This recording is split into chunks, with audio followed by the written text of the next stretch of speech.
তাদের উপর রহমতের দৃষ্টি দেবেন না, তাদের সাথে আল্লাহ রাব্বুল আলামিন কথা পর্যন্ত বলবেন না। এরা কোন সেই হতভাগারা আমরা জানতে চাই।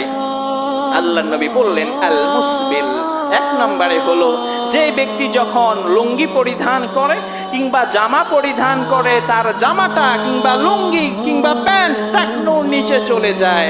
তারপরে আল্লাহর নবী বললেন আল মান্নান, যে ব্যক্তি মানুষকে দান করে খুঁটা দেয়।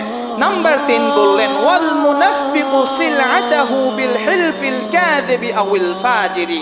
নাম্বার 3 হলো এমন ব্যবসায়ী যে ব্যবসায়ী তার পণ্য বিক্রয় করার জন্য মিথ্যা কসম খায়, বলে যে আল্লাহর কসম খেয়ে বলছি এই দামে বিক্রি করলে আমার লস হয়ে যাবে, এত দাম দিয়ে কিনে এনেছি, অথচ সে এত দাম দিয়ে কিনে আনেনি। এই যে আল্লাহর নাম দিয়ে সে মিথ্যা কসম করে পণ্য বিক্রি করছে, এই 3 শ্রেণী